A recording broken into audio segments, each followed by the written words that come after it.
Okay, you're all set now. Great. Great. All right.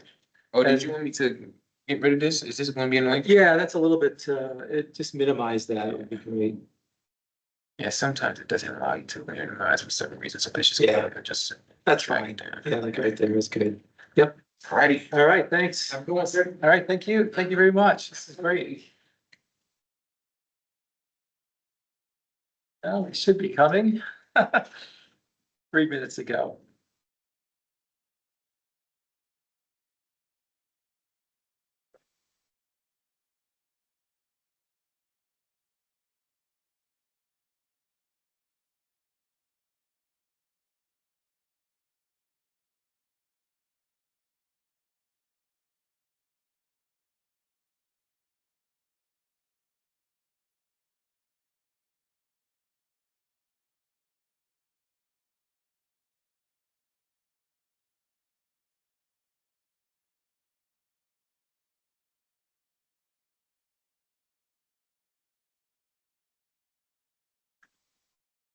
Thanks.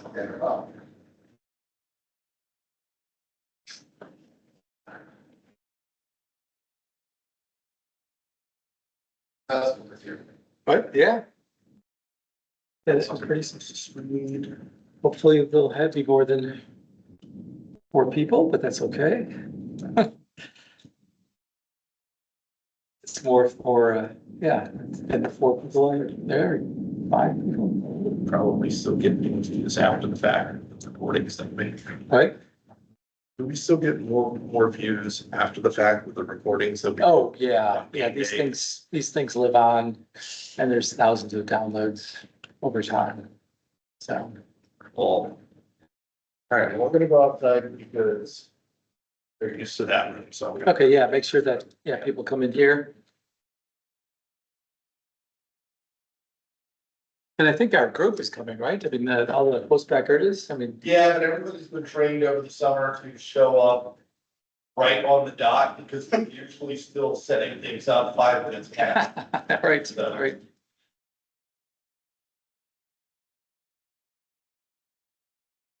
Ah, hello. You go. Restore. Open to make sure people know to come in here as opposed to. That's already it's not there. Dorian. Dorian.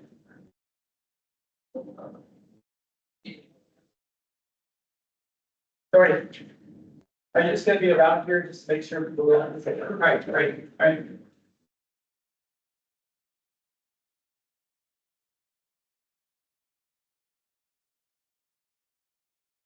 Okay, we'll get started soon.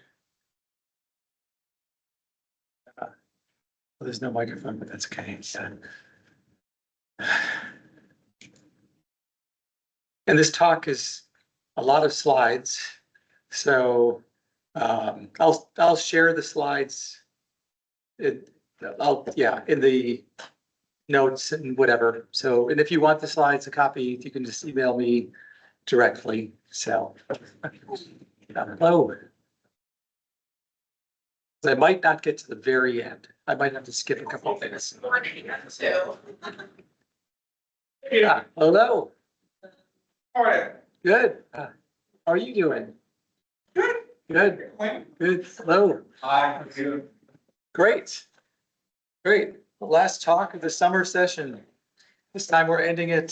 Sometimes we go into September and then there's like no one left because all the summer students have gone and people are caught up in their own thing and whatever. I've been working my way through Robert Sandwich's Now You Live in Statman book. That's tough. So he's a tough book Oh, what is the book? by Robert Sandwich. He used to work here. I worked at the NIH Oh, really? for like the last part of his career. Okay. What was the book called? Not in delivering statistical mechanics. Oh, wow. Okay. Yeah. Yeah. Well, that's a tough book. Yeah.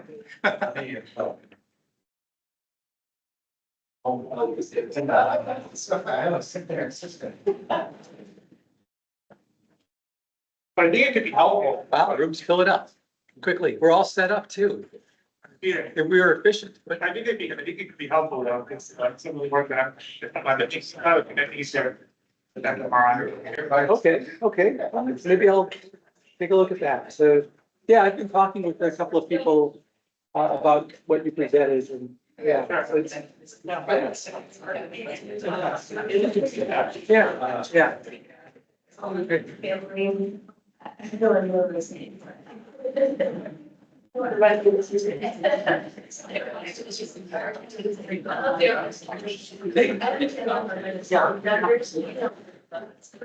I would see like that's actually kind of sure. Like not worth it. Sure. Wow, now we're filling out, oh my gosh.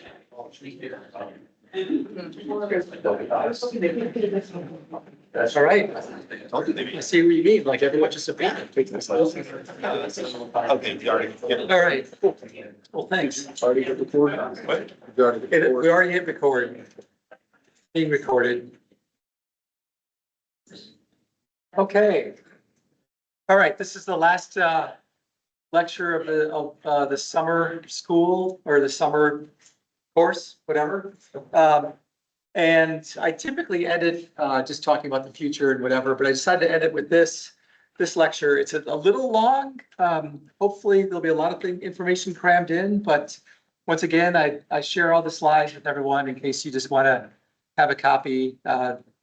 You know, there might be some good references in here for future use. So, so this is one of my favorite talks to give, actually, because this is kind of what I think about all the time as far as my job is concerned. And, you know, my work is on functional MRI methods, which involves understanding contrast mechanisms, understanding applications, and everything in between. And what I'll argue here is that the field is pretty much driven. You know, what drives fMRI? It's driven by the controversies and the mysteries and the challenges. That's sort of what makes it go forward. So let's see here. All right. So can everyone see that? So yeah, what moves the field of fMRI forward? So I would argue that the most important thing is the understanding that the field has that improvements in fMRI sensitivity, speed, precision, information content, repeatability, interpretability, all increase its utility. And that's sort of the goal, to make not only fMRI, but to increase the utility of fMRI to better understand the brain and for clinical applications. So at an individual level, you know, how do individuals drive the field? Well, we're all driven by our own curiosity. That's more idyllic. We'd like to be completely driven by curiosity, but we're ambitious, you know, publishing papers gets us promotions, we get funding. At an institutional level, which we always have to keep in mind, it's mostly, you know, how much funding can a person bring in and how and what themes they actually work on that fit in with the institution that's employing them. And with the research community, what drives the field? Well, you know, certainly meetings, workshops, collaborations, standardization in tools and methods and platforms. That all drives the field forward because it gives us a way to communicate and share our data, our information, our code. And also platforms for developing novel tools and exploring the data also drive the field. You know, of course, people work with MATLAB, they work with other things. That's also extremely important for driving the field. But as far as the questions, in neuroscience, there's always a gap.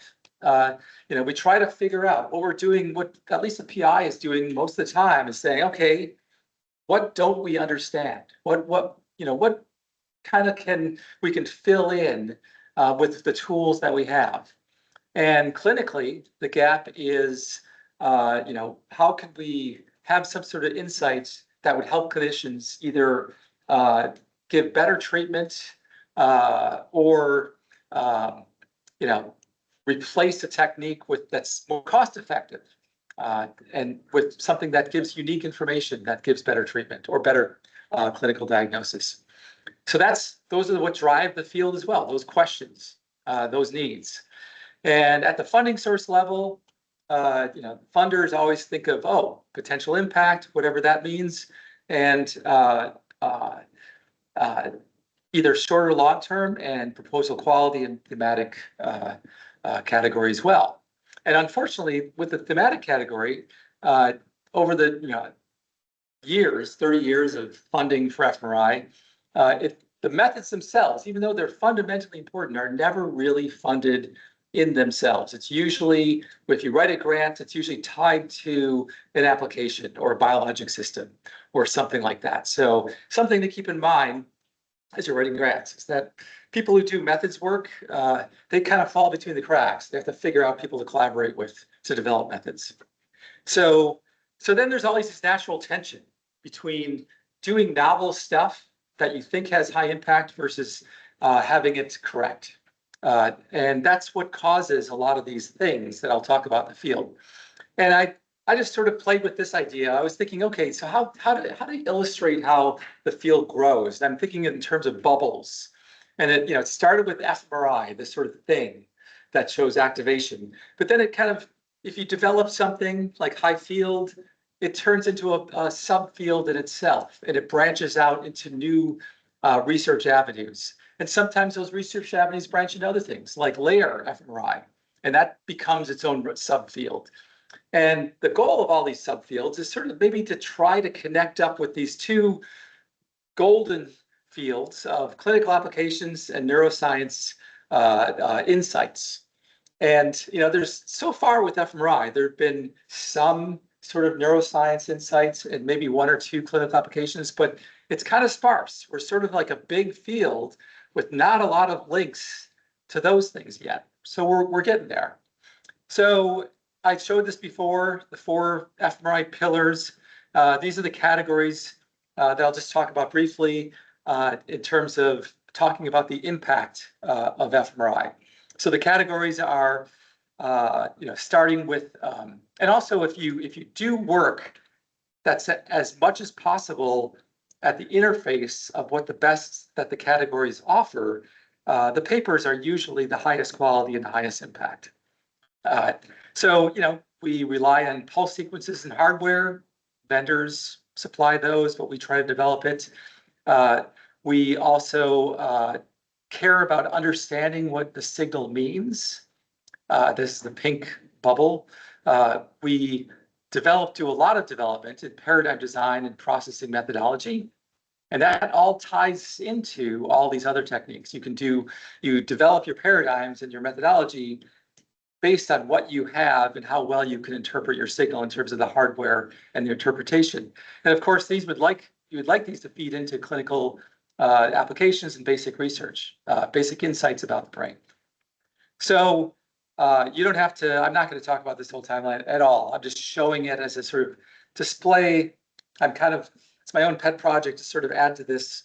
But you can look at in terms of pulse sequences and hardware and interpretation, contrast mechanisms and physiology, as well as paradigms and processing. Those 3 things.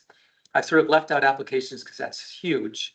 All the types of things that have been developed as a function of the year. So this is from 1991, when fMRI began, and all the way to now. And it's not like it's falling off, build in enough things. So, and you can see there's this steady progress of these interesting things that might in themselves represent a little bubble in that diagram that might start a subfield. So everything from processing methods that have evolved, standardizations, things like that, that have all evolved over time. But to simplify this plot, the development of fMRI sort of followed this thing, this simplified time series, the time course here. And 1991 to 1996, everyone was just amazed. It was like, wow, we have a signal here. That shows what's going on in the brain, non-invasively. This is amazing. So everyone was really happy with that. They were just mapping blobs, like doing cartography, saying, oh, tap your fingers, there's a motor cortex.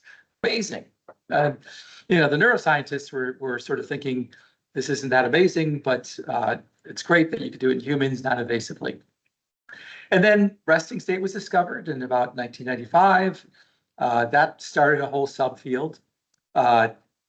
Standardized fMRI processing platforms, which really pushed the field forward, started. And then about 2001, sort of catalyzed by Logothetis's work and other people's work, people started to believe that fMRI actually reflects neural activity. They're doing simultaneous measures with other modalities, with electrophysiology, showing, oh, neural activity, fMRI. So people started to believe it. This is also when large databases began. People started, instead of doing blobology, people were doing network mapping. And then the fields, once they got tired of doing all this activation studies, they didn't get really tired, but I mean, they started to finally move into resting state connectivity. Resting state was pretty dormant from 1995 to about 2005. Nobody really paid much attention to it. And then now that we have sort of modern challenges of how to do integration of multimodal information. We have more of a accelerated dive into spatial and temporal richness and the granularity of information. The MRI technology continues to improve. And just to emphasize here, it's not improving because fMRI necessarily needs it. It's improving because the vendors are seeing value in improving the technology that fMRI then uses. The vendors, as I mentioned before, don't really care about fMRI. And there has been a jump in the overall sophistication of the analysis. So that's where the field is at, but there's still a lot of questions, and I'll get into these later in the talk. Do we have biomarkers? Biomarkers is this sort of buzzword, like it would be great to put a person in a scanner and say, you have schizophrenia, and this is how we're going to treat you. Or you have, any other disorder or shade of disorder. We can't do that yet. And the big problem isn't because fMRI is not sensitive enough. And I think this is a point I really want to bring home. I'll emphasize a couple times. It's not because fMRI is not sensitive enough. It's because, first of all, we haven't quite figured out what those biomarkers might look like.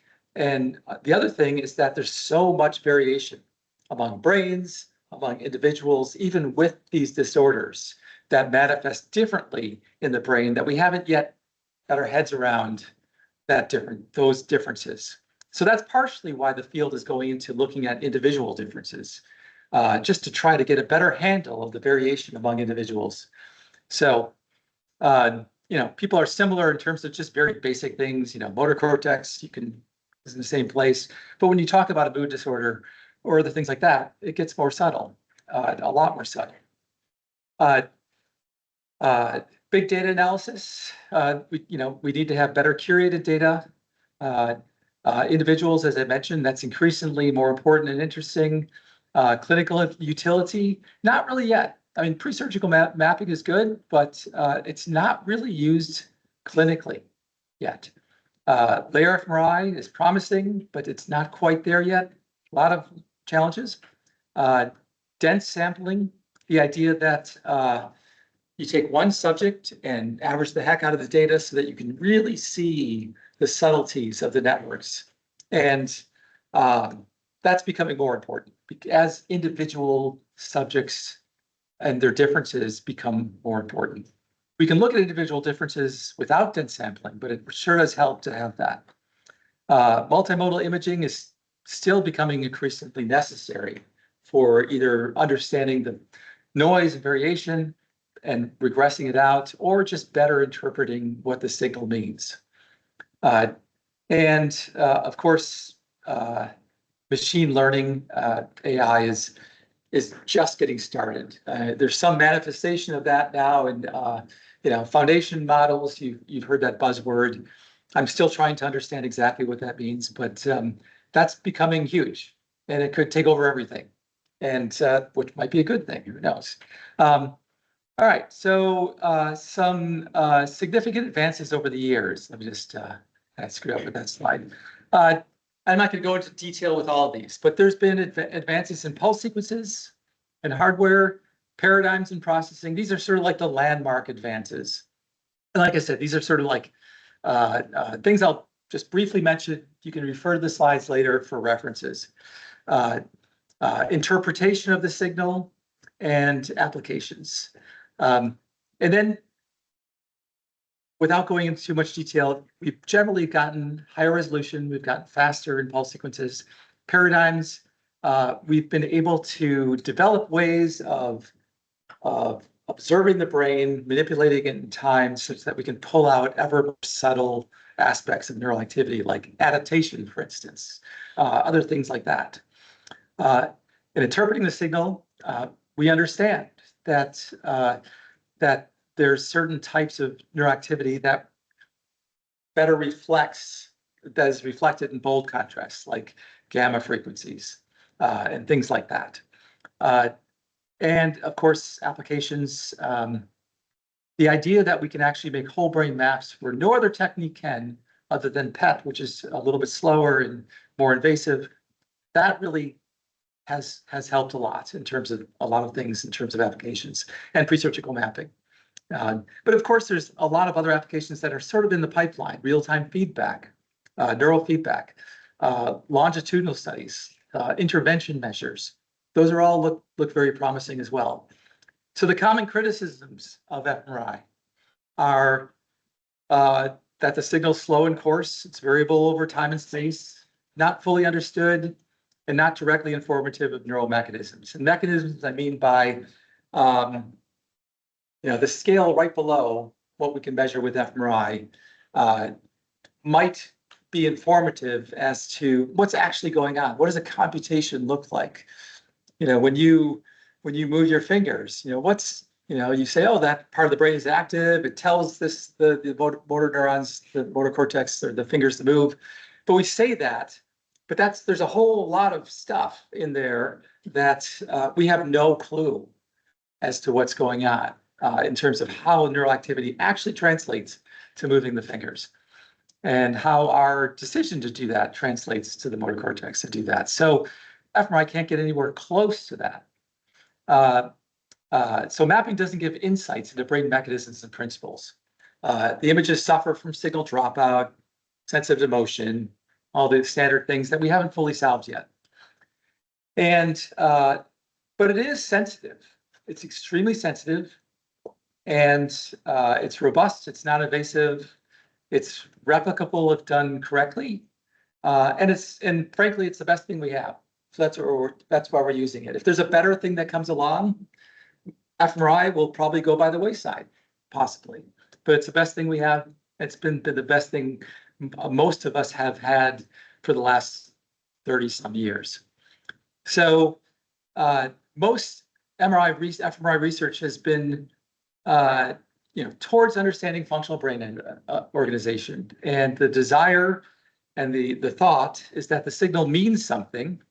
It contains information.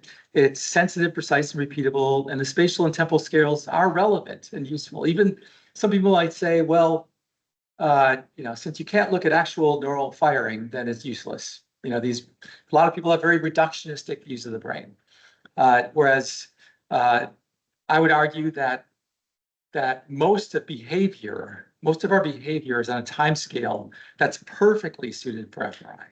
It's everything from, if you're looking at the time scale here, it's everything from perception. We perceive things on the order of maybe 200 milliseconds or so, and we can measure a signal that's generated from a 200 millisecond stimulus, all the way to the really long-term stuff. Learning and plasticity over time, over years. We can study that with fMRI. And spatial scale, certainly fMRI covers a lot of things. This is the temporal scales that fMRI covers. This is the spatial scales, and you saw this already. But essentially, we can get all the way down to sort of the what's called the mesoscale. It's sort of the circuit level across layers or columns, which actually might be the essential building block of cognition and other parts of the brain. Things might be more homogeneous below that. So less information about how the brain is organized might not be below that scale. So we might be exactly in the sweet spot spatially, to be honest. So why do we want to improve it? Well, there's more information in the signal. If anyone looked at an fMRI signal, you see all kinds of stuff.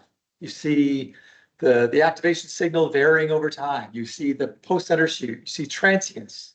And you see a lot of noise as well, which we're still trying to model and get rid of. So that's kind of the drive for a lot of us to better understand the neural correlates of the interesting transients and also to try to better model the noise so that we can get rid of it. That pretty much sums that up. So once again, fMRI doesn't suffer from a lack of sensitivity. You can actually get very amazing activation within minutes of most brain activation. And we just haven't figured out to fully wrangle the data from the backdrop of variability. This is in time, space, and also across subjects. So a lot of variability.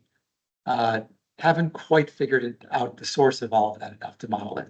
So over the years, I did a rough search, and it seems like there's about over 80,000 functional MRI papers that are published. So what's been the impact so far? One big impact has been dynamic connectivity, has sort of catalyzed sort of a new way of thinking and a new way of doing research in multimodal human brain research. And this might seem so obvious to everyone. It's almost like a blind spot. But before fMRI came, we weren't thinking in terms of networks. I mean, if you do electrophysiology, you study one neuron at a time, you don't know what the rest of the brain is doing. When you do PET scanning, you have sort of blobs, but you can't really see a dynamic network. So fMRI really captured that. So it established the brain network perspective and its relationships to all kinds of things: tasks, behavior, states, traits, spontaneous engagements, pathology.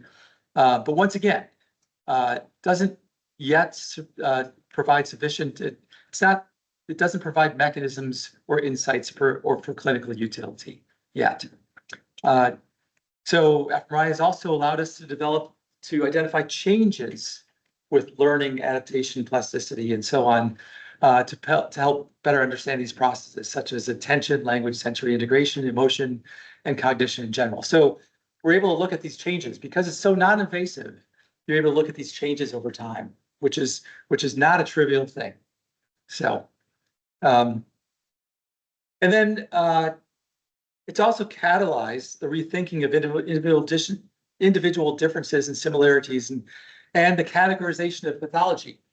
So one thing we're finding, there's two initiatives. I mean, there's RDoc that started about 15 years ago, and there's been the DSM sort of categorization of psychiatric disorders that's been developed over the years. And what people are trying to do is have DSM sort of more driven by the data in the brain. That's driving a lot of grants. That's driving this RDoc initiative. It hasn't quite been useful, but it has found that categorizations should be more finely delineated than we have thought. So the data are emerging that we probably need to rewrite our DSM manuals. So and also it might sound trivial, but it's fMRI sort of catalyzed, I think. It still was going on, but fMRI has catalyzed research in neurovascular coupling, brain energetics, as well as CSF and vascular physiology. So that was going on, but the fact that fMRI is so sensitive to these things and it's so important to interpreting the fMRI signal that it sort of catalyzed that research as well. Okay, so I'm going to show this plot again, but add the controversies. So the controversies are kind of fun and sort of interesting, and sometimes they're frustrating, but they also drive the field. Sometimes something comes up as a controversy that somebody makes their name like saying, hey, this is the problem. And they become famous, and then the field has to rally around that problem to try to solve it or figure it out or move beyond it. And so very early in the field, it was the question of, what are we looking at here? Is it just all veins? And how does that reflect neural activity? Is there an issue? And then there's some aspects of the signal, the initial dip, the post-undershoot, there's white matter activation, and I'll get into some of these, the dead salmon controversy of false positives with multiple comparisons and so on, that sort of caused the field to sort of say, wait a second, we got to solve this, and it sort of pushes things along. Okay, and I categorize the categories in the controversies in three categories. One is practices that might be incorrect or misleading, or discarding information that might be useful. Also, shortcomings or curiosities that are just amplified by non-experts in the media. And that, a lot of times, you have some science article or whatever that says, oh, 20,000 fMRI papers are wrong.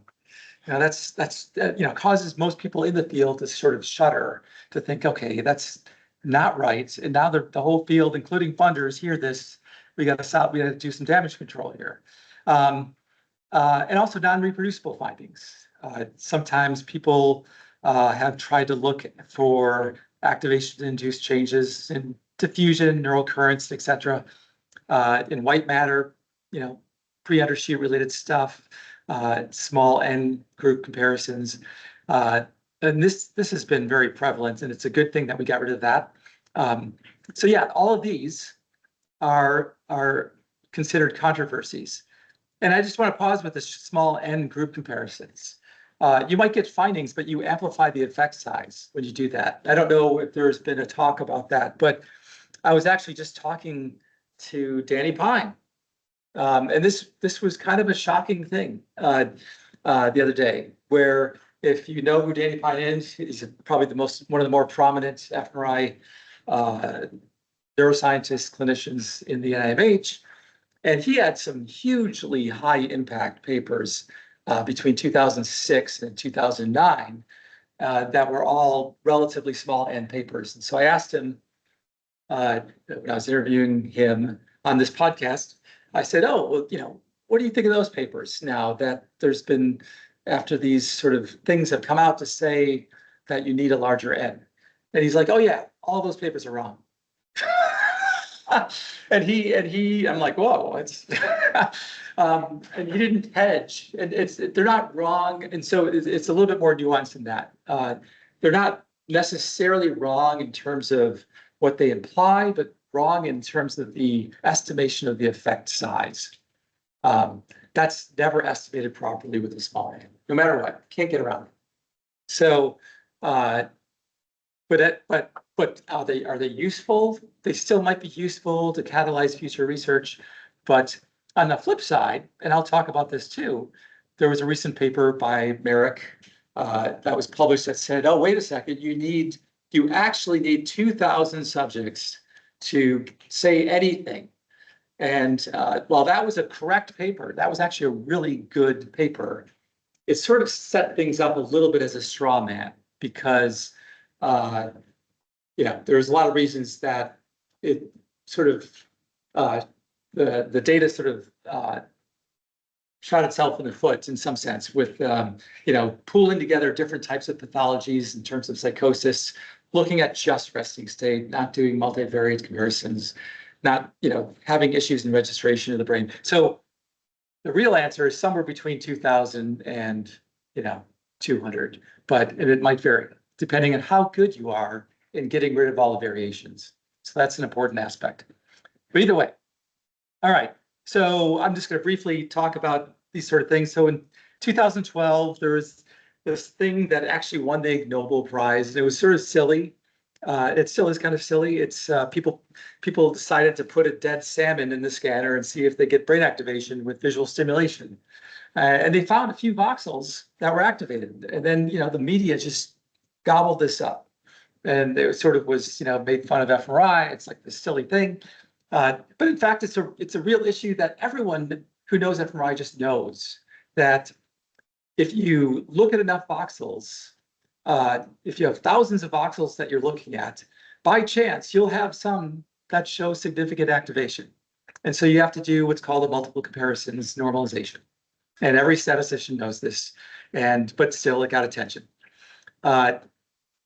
This was a little bit more significant. This actually changed the field a lot. It caused people to be aware that you can't the number of papers on this. But the idea is that you can't do circular analysis. You can't select the data and then look at the effect from the data that you've selected using the same tests. That boosts your correlations. So that's why everyone needs an independent data set doing their analysis, and they do the selection of the data either for an ROI or whatever with a different set of data, or they do a different training set for something else. So that was important.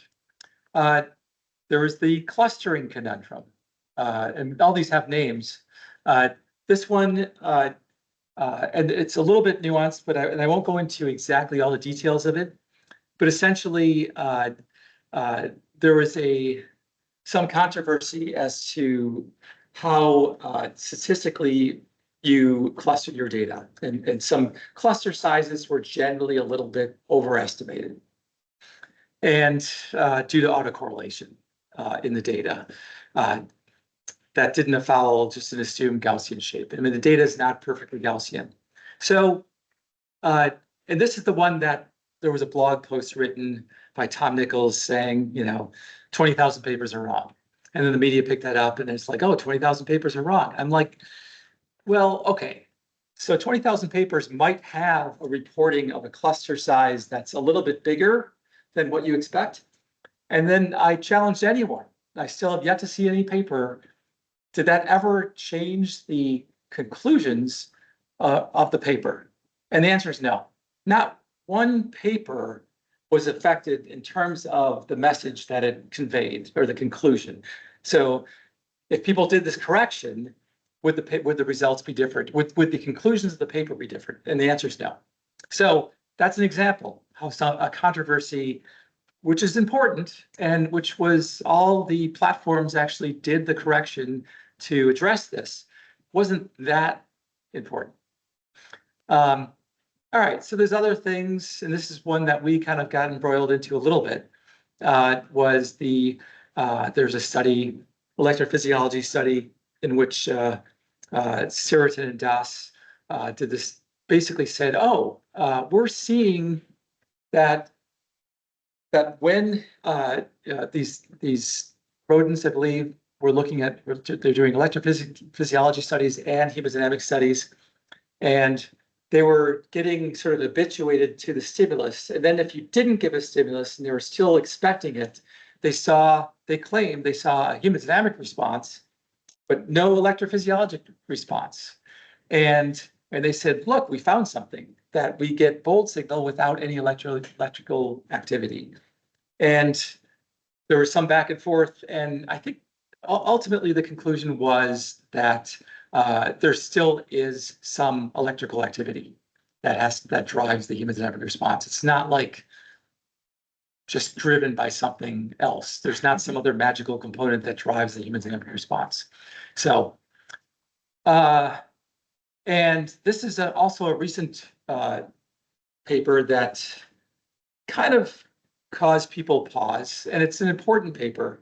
I mean, this paper is also a correct paper that, in some sense, it's called the NARPS paper, and I'm not sure what the acronym is, but basically, it was a study where they gave a data set to over 90 groups, or 75 groups, or 72 groups, or whatever, and they all did their independent analysis on this data set. And I actually was a reviewer of this paper, and I warned them. I said, this is, you're probably couching this in a way that will get popular press to jump all over this, because their conclusions were that 70 teams were analyzing the data. Basically, and it was some complex tests, some basic tests, some complex tests, like a gambling task. And with, they're testing, predefined hypotheses. So with different regressors, they put in hypotheses. And their conclusions were that the results were all over the place, all different results. And then people who didn't actually read the paper carefully would think, oh, what does this mean for fMRI? There's results all over the place. And the point that wasn't brought out in this paper, that was brought out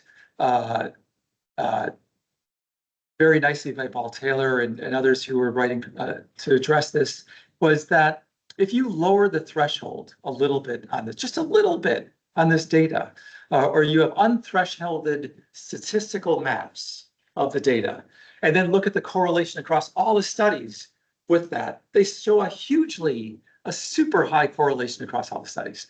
So the statistical maps themselves were highly correlated. It's just that based on the maps, some shows a different threshold. And so even if you did motor cortex studies with multiple subjects, and if you raise your threshold high enough, every subject will have a different motor cortex location. But if you lower it just a little bit, it all clumps in the same area. So that's sort of what this paper brought out. This blue line is just simply some of the groups that were kind of clueless who actually had the regressors reversed. So I don't even know what the groups are, but they just made a blatant error of regression sign. So anyway, and so this is the Merrick paper, as I was referring to. That was a controversy. It wasn't a controversy in itself. Everyone read this paper and were like, "Oh God, that's not good." But it's a good paper, and basically saying that the effect size is so small that the statistical significance only reaches some sort of reasonable level after like about 2,000 subjects are averaged into this data set of comparing like psychosis with normals, looking at resting state. But then as people looked into this, one, it's not a problem of fMRI sensitivity. It's more a problem of the variability across subjects, variability of resting state, variability of normalizing each brain, variability of the psychosis. So, and there are several papers that talk about various errors one can make in their analysis. So it was a nice paper that was sort of a line drawn in the sand saying, this is what you need to consider when you're doing your studies. And we still haven't solved this. It would be nice to someday see the study come out saying, oh, if we did this, and this correction, you actually get the same significance after about 200 subjects, which I think will happen, but we're not there yet. So, okay, some of the mysteries. All right, those are the controversies. So I started with the controversies. I'm not going to go over all the mysteries because the mysteries and challenges even grow more. But so what are the mysteries? Why does a bold response even happen? And I thought this wasn't a mystery for a long time, but then I realized it actually still is a mystery. There's still people writing about basically saying that bold, and I talked about this in one of my first talks, that it's not really driven to deliver more oxygen to active tissue. It's maybe to remove waste or keep the pH the same. Because if you vary your pH in your blood around and you keep other waste products there, that damages tissue, much more so than a lack of oxygen when it's active. So what are the mechanisms behind bold transients, nonlinearities, and inhomogeneities? We see all these nonlinearities and inhomogeneities in the data, and we still don't fully understand what the neural source of those are. So that's what kind of drives me every day. I sort of think of these things. I'm thinking, oh, how do we extract this information? And there's something like, for instance, inhibition versus excitation, which every neuroscientist knows about. The brain is mostly inhibitory. It's most of neural activity is to inhibit the brain from going out of control. Otherwise, you would have seizures all the time. So, but we can't differentiate between inhibition and excitation. So when you move your fingers, you have to have an excitatory signal, but then you have tons of inhibitory signal that keeps everything sort of stable. And I think those are differentiable. And it's a matter of, in fMRI, it's a matter of just understanding what the signatures of those are. So what are the sources of the spontaneous fluctuations in connectivity? And what is the global signal? That's another sort of controversy that I didn't talk about. People regress it out or not. People think it contains information on vigilance and other things, or they don't. And so we still don't really understand all the types of spontaneous fluctuations and all that, and those changes. So what's the purpose of resting state fMRI? So the purpose I mean here in quotes, meaning the evolutionary purpose. Is it just an epiphenomena? The brain's just neurons just firing spontaneously, or does it serve a role that's important to like maintain homeostasis in some sense? And we don't know that. All we know is that it really works well, and we're using it. So and it gives us information, but we don't understand why it's there. So what are we missing in activation? So we typically do a lot of different regressors to pull out with block design or event related, but there's a lot we're not modeling that's there. That's I'll demonstrate just briefly what I mean by that. Why is the parcellation size what it is? Are there finer parcellations? Can the brain be parcellated all the way down to columns or layers? And what's a meaningful parcellation? Do parcellations vary across individuals in time? That's less of a mystery. They do, but just what drives that? How much is noise? How much is interesting information?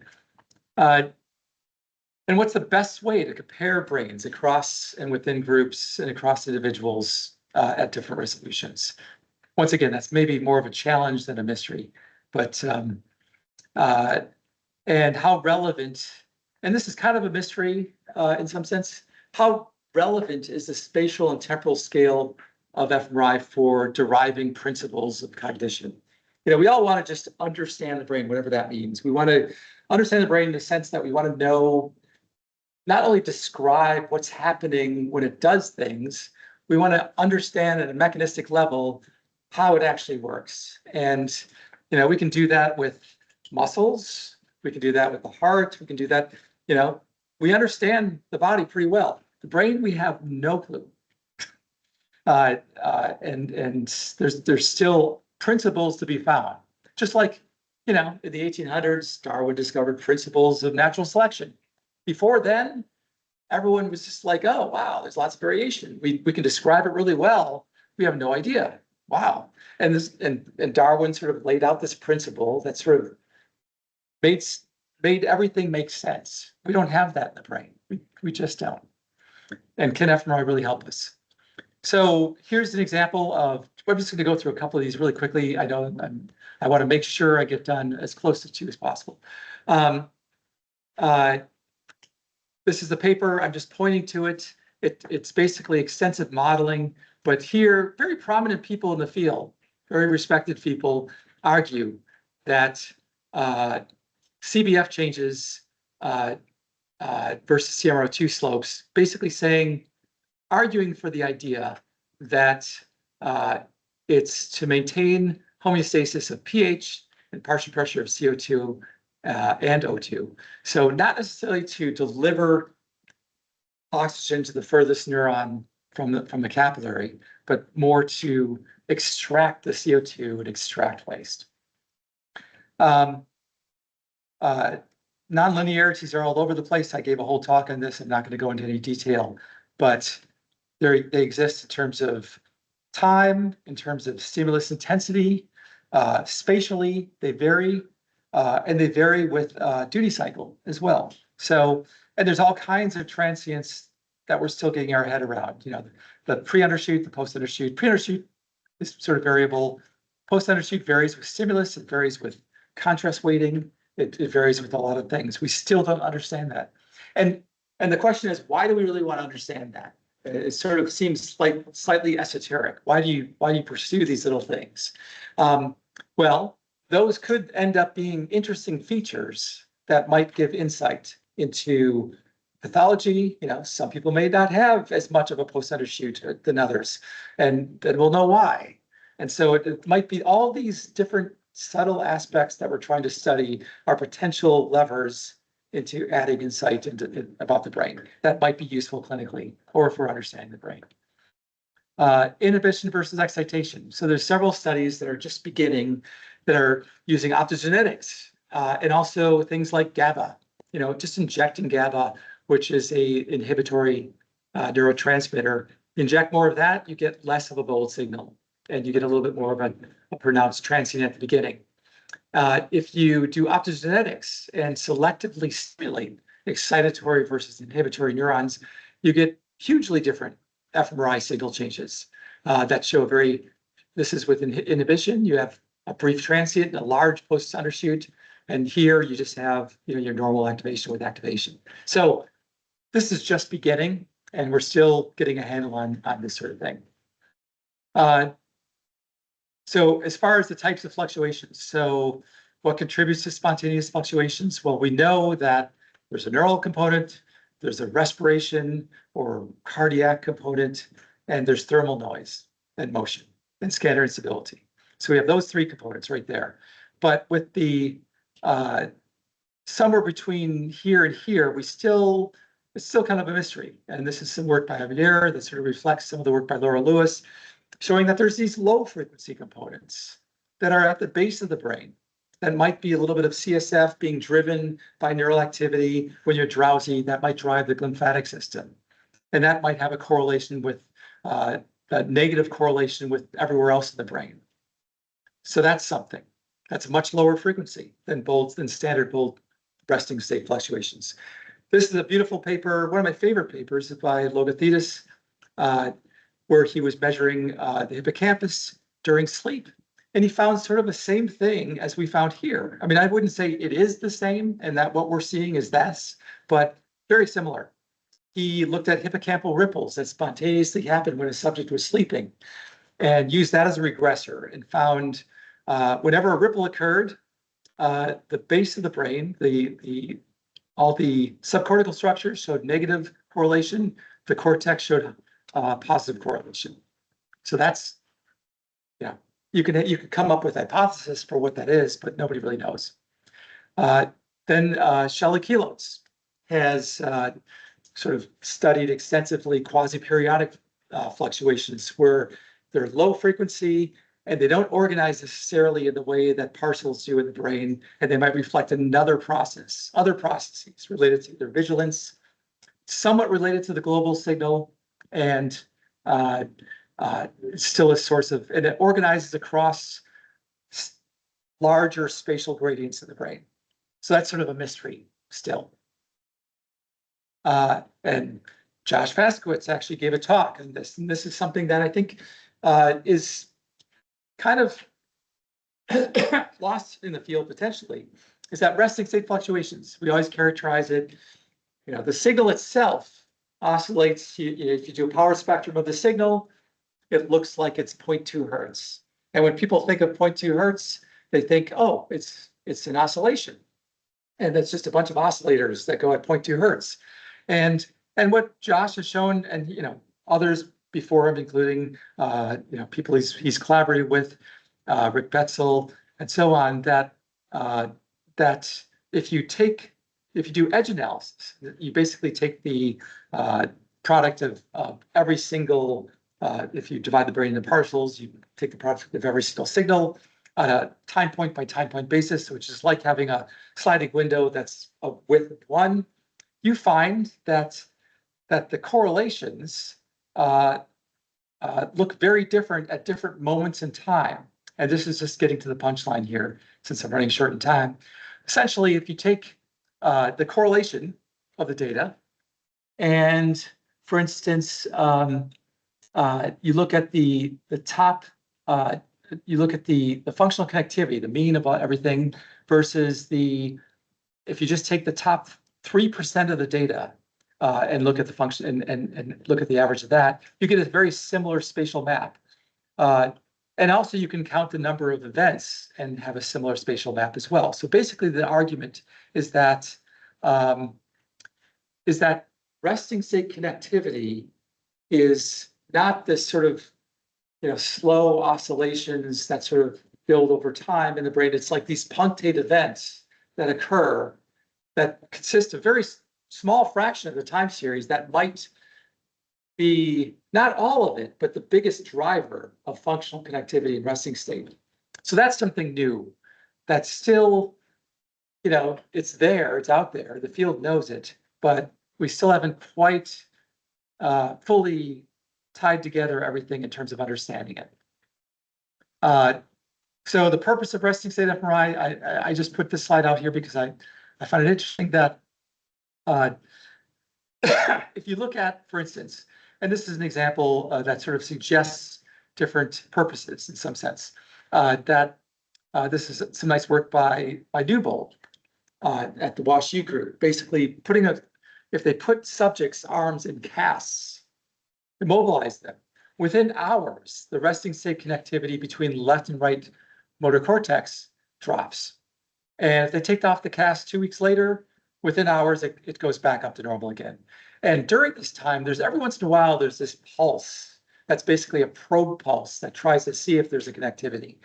My argument for that, I think, is one that says, well, resting state might actually reflect more of what has happened just in the past few hours. I mean, it's accumulation over time, but it might be the networks of the brain sort of, optimizing themselves after they've been active in some sense to sort of find the lowest dimensional sort of path to fire so that they're able to fire more readily later. And this is an example of where we looked at the resting state connectivity between left and right motor cortex, and we find this is just very preliminary data that we collected. And when you look at it, you're like, oh, okay, it looks kind of like left and right motor cortex as you move a seed along is correlated. But if you look at the magnitude of the correlation, it varies a lot, and it seems to drop dramatically at the hand area. It's still high enough to show a correlation, but it's much lower than everywhere else in the motor cortex. And at least my very rough hypothesis for why this happens is because in the motor cortex, almost everything is symmetric in terms of how you move it. It's like when you talk, your left and right mouth motor cortex is active simultaneously. When you walk, your legs are, all active simultaneously. But hands don't really work simultaneously. They work sometimes together, but they're the least correlated. And so this is kind of cool then, if that's the case. It seems like a very sensitive measure to how much each part of the brain does work synchronously in reality. All right, so great paper. I think I already mentioned this, but by Pizzullo, 2021, kind of an open-ended sort of philosophical paper, but really nice. Basically, as I mentioned before, it posits that it's all about why the resting state occurs, why resting state connectivity occurs. And it basically says, might reflect, slow transitions between generic priors. Spontaneous neural patterns may reflect slow transitions between generic priors tuned for low dimensional general purpose behavioral patterns. And the dynamics across sequences of brain states that reflect exploration of the brain's dynamic repertoire to remain flexible. So basically, after the neurons are active together, they sort of start spontaneously firing to find a better connectivity path that's more efficient so that they can activate better later. So that's a very hand-wavy way of saying that, but it's sort of a network optimization. That's not really understanding, but it's sort of an hypothesis. So what are we missing in activation? Very quickly, here's an example of just modeling the transients. So this is really nice work by Camille Uludag. Very simple paper and kind of an obvious paper, but I just love it. Whenever you show hemifield activation, it's a classic experiment where you show a person one hemifield and then the next hemifield, and you say, oh, right hemifield activation, you get left visual cortex. Left hemifield, you get right visual cortex. And you put in a regressor that shows when the stimulus is on. Makes sense. But what they show here is that if you actually use the regressor that had the stimulus on, you get your left and right visual cortex. But if you put in a regressor that just represents the transient signal at the very beginning and at the very end, you get a bilateral activation that's very structured.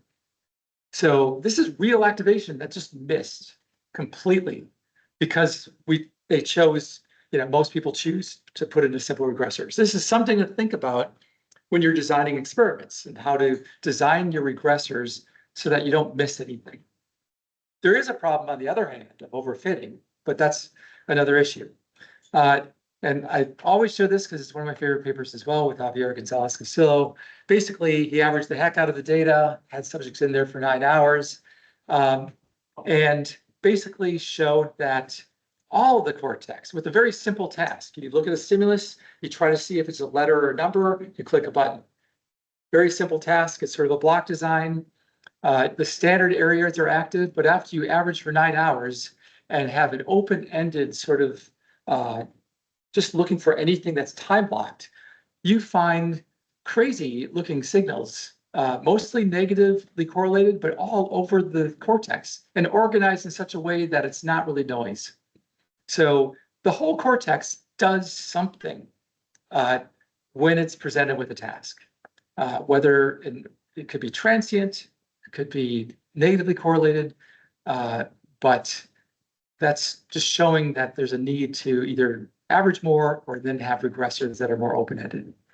I won't go into parcellations. Basically, there's evidence that there's many different parcellation schemes, and really nice study here. As the parcellations get smaller and smaller, the homogeneity within the parcellation, as expected, gets higher, meaning that there's still heterogeneity that you're averaging out with your parcels. So the solution is not to look at, people parcellate the brain to do resting state connectivity analysis. But that if you have enough signal to noise, it's always better to go finer resolution, all the way down to probably columns. Here's some work when we were looking at resting state. We did ICA in an iterative fashion such that we first selected, the motor area, and then from the motor area, we selected ever finer and finer ICA components. And we were able to get down to ICA components that were represented each digit of a finger. So the brain is obviously organized in this fine scale. It helps to have parcellations that match that. And each individual parcellation is unique. So when you try to just put things into a template, when one tries to put things into a template to average, just know that you're averaging out all the individual information and losing a lot. Really nice papers on that. One way of possibly correcting for that, this is by Evan Gordon, basically showing that the parcellation pattern follows myelination, the myelination pattern. So you can make a myelination map with MRI, and you can potentially normalize based on the myelination map. So, okay, I have 1 minute for the challenges. So I'm not going to really go into this, but there's a lot of challenges. I'm not going to go into all of these, but the idea here is that we have to understand the noise. And here's just basically illustrating the problem: is that this is our signal that we're interested in. This is the correlation signal. This is the nature of the the physiologic noise. It's highly correlated in the frequency spectrum. So we can't just simply differentiate it. We can't take a power spectrum and say, oh, let's just filter it out. There's no way. It overlaps so much. We have methods of doing that are different. We have multi-echo, which Dan Handwerker and others have talked about. That produces nice maps. And I don't know why I did this. There's many components in the fMRI signal that affect its magnitude. And we need to figure out, this is a challenge to how to normalize for these things that affect the magnitude of the HRF. Things like blood volume H voxel, things like the neurovascular response function, and so on. And I had a method a long time ago, basically a dividing from a CO2 stress or global stress versus not, to get a better normalization technique. And this becomes more relevant when you're doing layer fMRI, since you're highly weighted towards the pupil vessels. All right, I'm going super quick, but you'll have these slides available. And I already talked this almost to death as far as the Merrick paper, ways of potentially improving your statistical power by better normalization, better selection of the individual subjects, understanding their differences. And I really do think a key problem is the normalization in the spatial maps in the brain, and also doing multivariate analysis and not just using resting state. to pull out the data. So, I don't know. This is an important one. I just want to mention maybe one of the last ones. And that is clinical, practical clinical implementation. So, and this is something that people don't really think about. When clinicians use MRI, it's really simple. They have a couple of knobs to adjust white matter or T1, T2, contrast, proton density, and out comes an image. And they can play with the window and shading level, window and contrast level. And they see things like tumors or lesions or places where people had stroke or wherever. And it's really simple. With PET scanning, you also just have accumulation of radioactivity in the brain. Boom, it's there. There's nothing you can do about that. But with fMRI, I mean, there are hundreds of different ways of making fMRI maps from your time series data that we don't all, not only do we not all fully agree on, but might actually need to be different depending on what you're looking for. Ways of doing, pre-processing and regression choice and thresholding that are not standardized yet. Maybe with machine learning, it might become more standardized, but that's part of the reason, that's part of the problem. The challenge of implementing fMRI clinically is that you can't just have an fMRI map come on the screen and have a clinician just say, oh yeah, this is the fMRI map, there's the thing. Well, one, there is no thing. There is no biomarker that will help identify. It's usually much more subtle than that. Pre-surgical mapping has been used this way, but it's a lot of work. It's a lot of work. But one clinical application of fMRI that might be very useful, among others, is sort of like identifying network areas that might help guide neuromodulation. I think this might be a very low-hanging fruit for fMRI. All right, just about done. We have individual differences. I talked about that. Layer fMRI, it's very challenging, but one big challenge with layer fMRI, it's not only the fact that it's hard to do layer fMRI, that's already given that it's extremely challenging. But to me, the biggest challenge, and something that I'm pushing my own group to try to figure out, is you have this whole brain of data of not only of 3 dimensions. It's sort of like 4 dimensions. It's 3 dimensions. Then you're looking at layers within the layers. It's hard enough with data that has 0.5 millimeter voxel size to do a massive correlation map on that. You usually divide it into parcels, and that's it. But let's say you're looking at each voxel, and then you're also trying to look at correlations within each layer. How do you cast a net in processing that captures all the information that might contain of different layers communicating with other layers elsewhere in the brain without losing anything? That problem is not solved at all. And it's a computational problem, but it's also a data modeling problem that I don't think we've solved. So the idea here is that if you make a matrix that's super high resolution, you get something like this, but then you can actually take each little network and make a layer dependent matrix of what layers in that network speak to other layers. And that's just parsing out the fractions of the brain with a lot of analysis to look at that relationship. But can we do this all in one big swath of processing to gather all the correlation of resting state or activation signal across layers and across time as it varies over time? Like I said, computationally really hard, and just hard in terms of what features to look for. All right, I think I'm just about done. This is about it. That's subcortical activity, and which is very important. Lymphatic system, and I don't know why in the world I had this. This is a problem. Shimming, practical problem, solvable. Vendors haven't quite done it yet. So, okay, those are the controversies, mysteries, and those are the challenges. And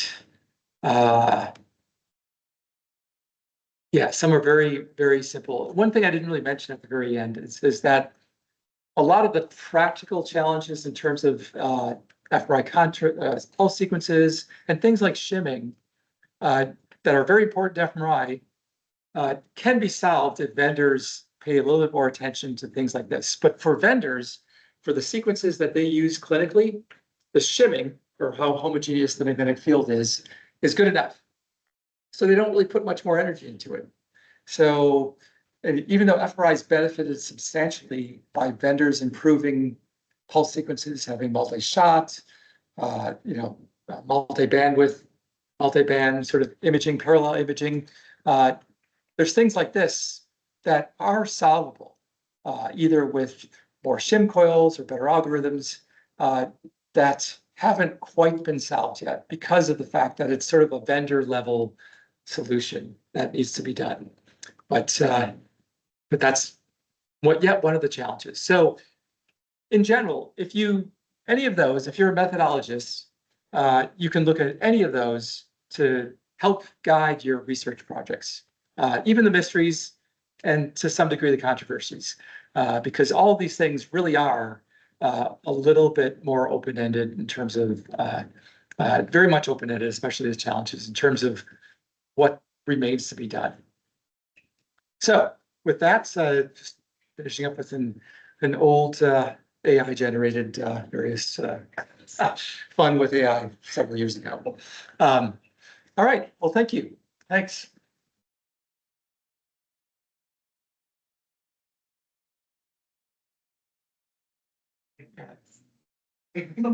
Any questions? All right, well, I will make this slide set available, and if you have any questions, always feel free to email me about anything. Happy to help. All right. Great.